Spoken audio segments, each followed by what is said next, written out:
أشهد أن لا إله إلا الله.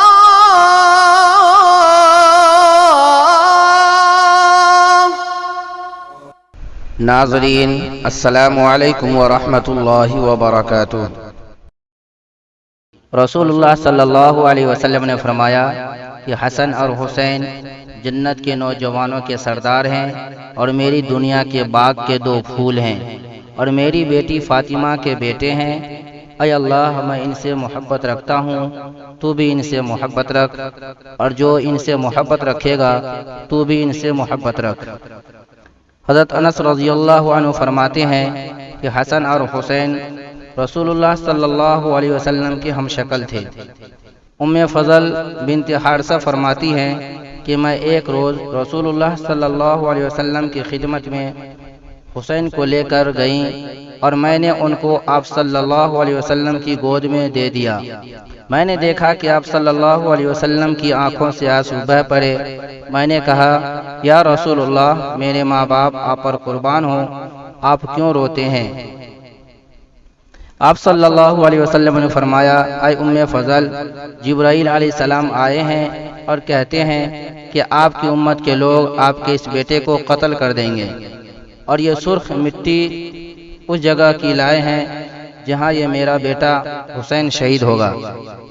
حضرت امام حسن رضی اللہ عنہ کی شہادت۔ جاننا چاہیے کہ جب گزر گیا زمانے حضور صلی اللہ علیہ وسلم کے چاروں خلفاء کا، تو یزید پلید نے چاہا کہ قتل کروں دونوں شہزادوں کو کہ ان کی وجہ سے میری حکومت میں فرق نہ پڑے۔ حضرت امام حسن رضی اللہ عنہ نے فساد کی وجہ سے حضرت معاویہ رضی اللہ عنہ ہی کو خلافت دے دی تھی، اس شرط پر کہ اپنے بیٹے یزید کو تخت حکومت پر نہ بٹھائیں کہ وہ شریعت کے احکام کا پابند نہیں ہے، اس لیے بھی یزید کو آپ سے دشمنی تھی۔ حضرت معاویہ رضی اللہ عنہ کی وفات کے بعد کچھ ایسے واقعات ہوئے کہ حکومت یزید کے ہاتھ آ گئی۔ مروان یزید کا ماموں اس وقت مدینہ میں گورنر تھا۔ حضرت امام حسن اور حضرت امام حسین رضی اللہ عنہ سے دشمنی رکھتا تھا۔ یزید نے حکم دیا کہ اگر تو حسن اور حسین کو مروا دے تو میں تجھ کو بہت انعام اور بڑا عہدہ دوں گا۔ مروان نے اس حکم کے سنتے ہی حضرت امام حسن کے مروانے کا ارادہ کر لیا اور ایک عورت کٹنی کو انعام دینے کا وعدہ کیا۔ وہ کٹنی انعام کے لالچ میں آ گئی اور حضرت امام حسن کی بیوی جعدہ کے پاس آئی اور پیار و محبت سے کہا کہ بیٹی، تمہارے حسن و جمال کی شہرت تمام ملکوں میں مشہور ہو گئی اور بڑے بڑے بادشاہ تمہاری محبت کا دم بھرتے ہیں، اور ملک شام کا بادشاہ یزید تو تمہاری محبت میں بے چین ہے، مگر افسوس کہ تم ایک غریب آدمی کے یہاں گزر کرتی ہو۔ جعدہ نے سانس بھر کر کہا کہ ہے یہ میری قسمت۔ کٹنی سمجھ گئی کہ یہ میرے جال میں آ گئی۔ اس نے کہا کہ بیٹی، گھبرانے کی کوئی بات نہیں، اس کا جھگڑا ختم کر دو اور یزید کے یہاں بادشاہت کرو۔ جعدہ نابکار نے اسی وقت حضرت فاطمہ رضی اللہ عنہا کے لال کو مارنے کا ارادہ کر لیا۔ الغرض کٹنی نے مروان سے آ کر کہا کہ جعدہ میرے جال میں آ گئی اور دنیا کے لالچ میں پھنس گئی۔ مروان خوشی میں پھول گیا اور دوزخ کو بھول گیا اور ایک زہر کی شیشی اس کو لا کر دی۔ کٹنی ظالمہ نے جعدہ کو پہنچا دی۔ اس نے موقع پا کر وہ زہر شہد میں ملا کر آپ کو کھلا دیا۔ تمام رات آپ کو قے آتی رہی اور اسی دن سے آپ کو جعدہ پر شبہ ہو گیا اور اپنی حفاظت کرنے لگے، مگر تقدیر ہی غالب رہی۔ کئی دفعہ آپ کو زہر دیا گیا مگر بچتے رہے۔ ایک دفعہ اس نے بہت سارا زہر سراہی میں گھول دیا۔ رات کو آپ کی آنکھ کھلی، پیاس معلوم ہوئی، آپ نے سراہی سے پیاس بھر پانی پیا۔ پیتے ہی فرمایا، ہائے کیسا پانی تھا کہ جگر کے ٹکڑے ہو گئے۔ حضرت امام حسین رضی اللہ تعالی عنہ آئے تو آپ نے ان کو گلے سے لگایا اور فرمایا، بھائی حسین، میرے دل کی چین، میں جدا ہوتا ہوں، انشاءاللہ اب قیامت میں ملاقات ہوگی۔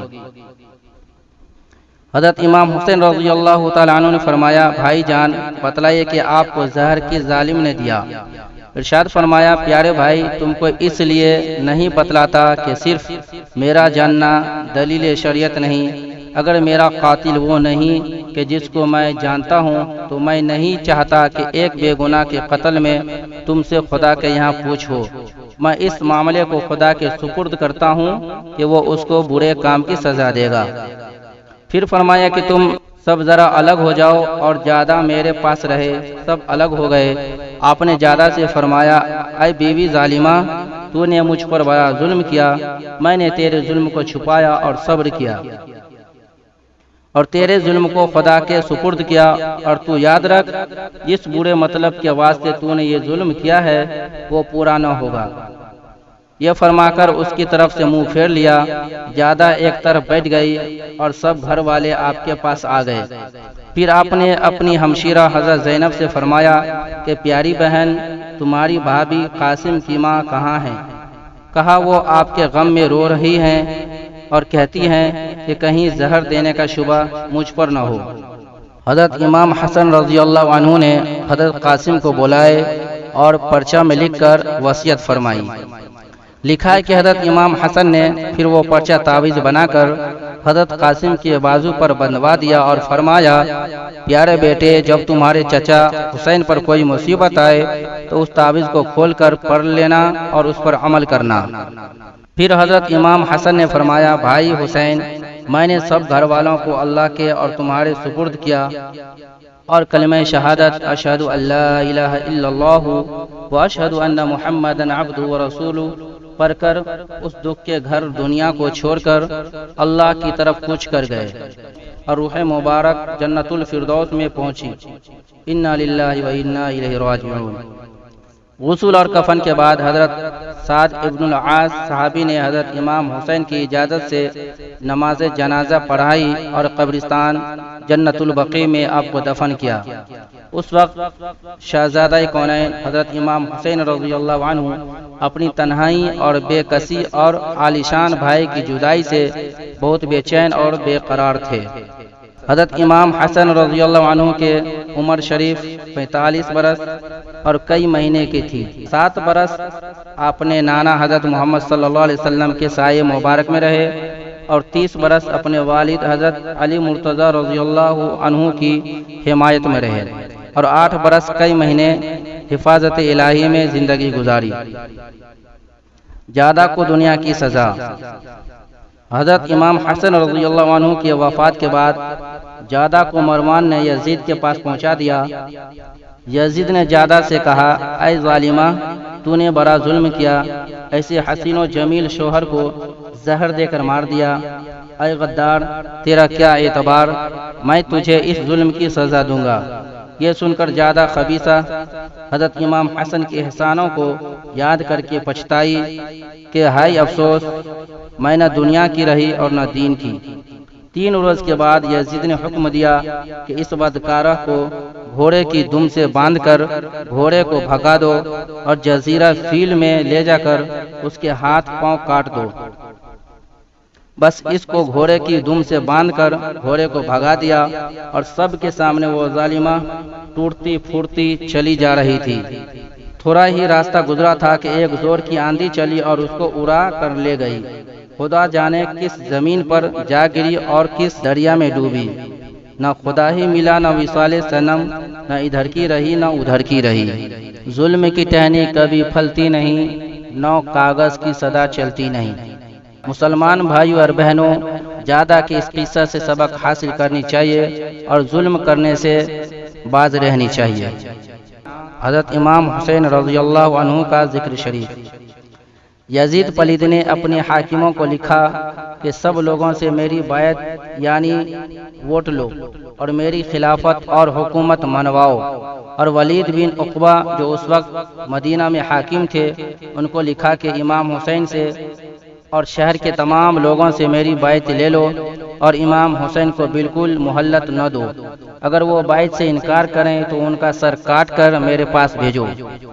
اس حکم کو پڑھ کر ولید نے اپنے گورنر مروان سے مشورہ کیا۔ اس نے کہا میری رائے یہ ہے کہ امام حسین سے اور عبداللہ بن ابو بکر سے اور عبداللہ بن عمر سے اور عبداللہ بن زبیر رضی اللہ عنہما سے بہت جلد بیعت کراؤ۔ اگر یہ چاروں بیعت کریں اور یزید کو خلیفہ مانیں تو بہتر ہے، ورنہ سب کو قتل کر دو تاکہ دوسرے لوگ ڈر جائیں اور بیعت سے کوئی انکار نہ کرے۔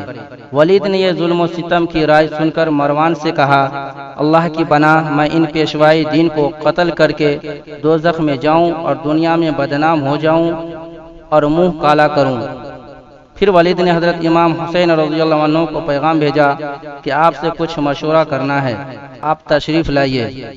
آپ 30 آدمیوں کو لے کر ولید کے پاس گئے اور ان سے فرمایا کہ تم سب مکان سے باہر رہو، اگر تکبیر کی آواز سنو تو سب اندر چلے آنا۔ آپ اندر چلے گئے۔ ولید نے آپ کو بڑی تعظیم سے اپنی جگہ بیٹھایا اور یزید کا حکم سنایا۔ آپ نے فرمایا کہ کل جمعہ کا دن ہے، جو کچھ میری رائے ہوگی ظاہر کر دوں گا۔ یہ فرما کر آپ تشریف لے آئے۔ مروان نے ولید سے کہا کہ اے مدینہ کے تھانے دار، تم نے بہت برا کیا کہ ان کو مہلت دے دی، اب وہ ہمارے بس میں نہیں آ سکتے۔